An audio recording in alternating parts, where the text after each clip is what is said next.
ఇప్పుడు కేవలం 7999K up to 10 kgs వరకు బరువు తగ్గి అధిక బరువు నుంచి వచ్చే ప్రధాన సమస్యలను దూరం చేసుకోండి. అదృష్టం అంటే వాళ్ళదే. లక్ ఎలా ఉంటుందో వాళ్ళని చూస్తే సరిపోతుంది. ఎన్ని ఫ్లాపులు పడినా క్రేజ్ ఏమాత్రం తగ్గడం లేదు.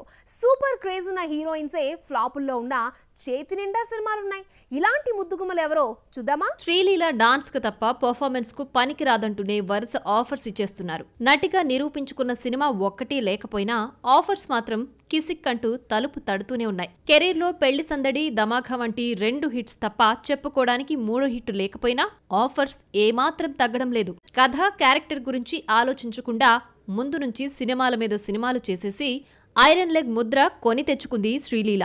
పుష్ప 2లో కిసిక్కు పుణ్యమా అని మళ్లీ గాడిలో పడిందనుకుంటే రాబిన్ హుడ్ ఫ్లాప్ అయింది. కన్నడ సినిమా జూనియర్తో మరో ఫ్లాప్ చూసింది. భగవంత్ కేసరి హిట్ తర్వాత వరుసగా ఇది 5వ ఫ్లాప్. శ్రీలీల బాగా డాన్స్ చేస్తుంది, ఎనర్జెటిక్ గా కనిపిస్తుంది. శ్రీలీలలో ఉన్న పాజిటివ్స్ ఈ 2 మాత్రమే. పర్ఫార్మర్ అనిపించుకోకపోయినా ఇంతకాలం కాస్తో గొప్పో అందంతో నెట్టుకొచ్చింది. బాలీవుడ్ కు వెళ్లిన తర్వాత 0 ప్యాక్ మోజులో పడి మరీ సన్నగా, ఫేస్ లో కళ, కాంతి లేకుండా తయారైంది.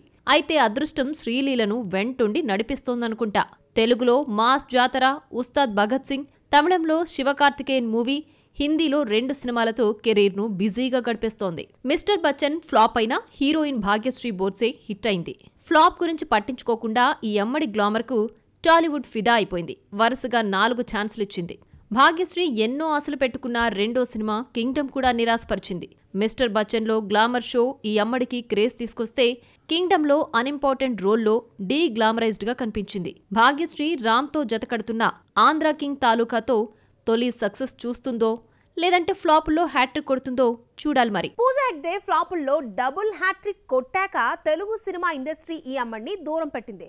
మళ్ళీ నువ్వే కావాలంటూ ఛాన్స్ ఇచ్చేసింది.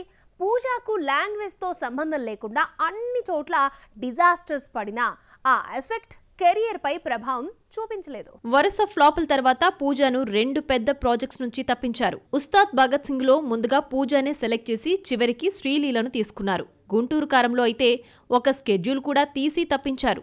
ఆ తర్వాత తెలుగులో మరో ఛాన్స్ దక్కలేదు. ప్రస్తుతం హిందీ, తమిళంలో నటిస్తున్న పూజ తెలుగులో దుల్కర్ పక్కన హీరోయిన్ గా సెలెక్ట్ అయింది. సీతారామం, హాయ్ నాన్న వంటి వరుస హిట్స్ తర్వాత మృణాల్ ఠాకూర్ తెలుగులో స్టార్ ఇమేజ్ సంపాదించుకుంది. 3వ సినిమా ఫ్యామిలీ స్టార్ ఫ్లాప్ కావడంతో మరో ఆఫర్ దక్కలేదు. ఫ్లాప్ హీరోయిన్ ముద్రపడినా డెకాయిడ్ ఛాన్స్ కొట్టేసింది. అల్లు అర్జున్ అట్లీ మూవీలో దీపిక ఆల్రెడీ హీరోయిన్ గా సెలెక్ట్ కాగా 2 హీరోయిన్ గా మృణాల్ పేరు వినిపిస్తోంది.